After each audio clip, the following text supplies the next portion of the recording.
County, Illinois, northeastern Crittenden County, Kentucky, southern Union County in northwestern Kentucky, Webster County in northwestern Kentucky until 10 p.m.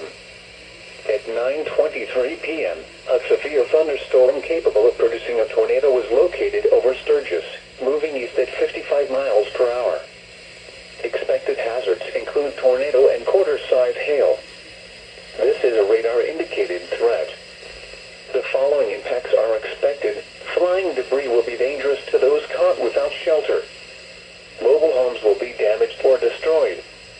Damage to roofs, windows, and vehicles will occur. Tree damage is likely.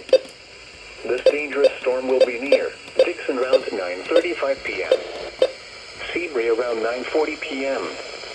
This includes Interstate 69 in Kentucky between mile markers 128 and 137. Take cover now. Move to a basement or an interior room on the lowest floor of a sturdy building. Avoid windows. If you are outdoors, in a mobile home, or in a vehicle, move to the closest